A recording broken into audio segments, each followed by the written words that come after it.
तर नमस्कार शेळी पालक मित्रांनो, स्वागत तुमचं आपल्या नवीन व्हिडिओमध्ये।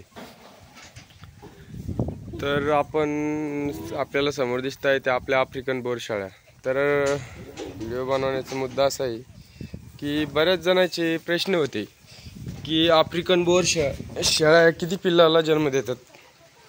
ती समोर दिसते आपण तर प्रत्येक व्हिडिओमध्ये पाहत असन, ही आपली पहिल्या वेताची फिमेल आहे, म्हणजे ही आपली पहिलं फिमेल आहे।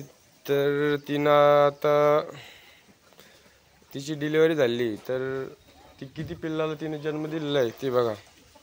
ही दोन आणि इकडे एक मरण पावलं। याच्यात हा बोकड आहे आणि याच्यात एक बोकड आणि एक पाट, म्हणजे दोन बोकड आणि एक पाट तिनं दिलेली। तर याचं मृत्यू झाला आहे। ते कसं कमेलं ते काही कळलं नाही, कारण की आपण शेळी जाणल्यानंतर जाणून बराच वेळ झाला वाटतं। त्याच्यानंतर आपण आता बघितलं तरी जास्त काही वेळ झाला नसेल, 1-1.5 तास झाला असेल। त्यावेळेस व्हॅली आणि तिने 3 पिल्लाला जन्म दिला, म्हणजे पहिल्या वेताची फिमेलने 3 पिल्लाला जन्म दिलेला आहे। तर आपण बघू शकता की बोर शेळी किती पिल्लाला जन्म देते। तर याच्यामध्ये असं आहे, बऱ्याचशा शेळ्या 2-3 पिल्लाला जन्म देतात। आपल्याकडं बरेच 3-4 शेळ्या ज्या आहेत त्या 3 पिल्लाला जन्म देतात। आणि ही पहिल्या वेताची फिमेल बघा, पहिल्यांदाच वेलेली आहे आणि तिनं पहिल्यांदाच 3 पिल्लाला जन्म दिला।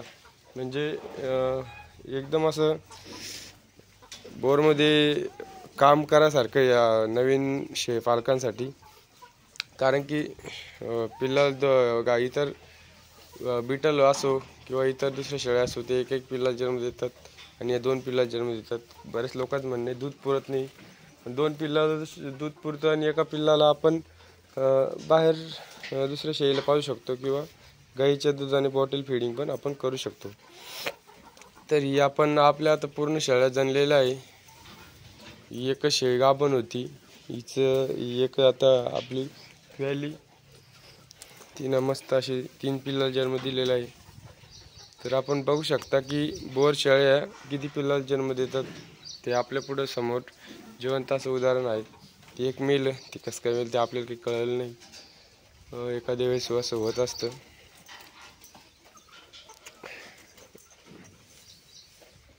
ठीक आहे मित्रांनो, धन्यवाद। चॅनलला सबस्क्राईब करा, व्हिडिओला लाईक करा। भेटू पुढच्या नवीन व्हिडिओमध्ये।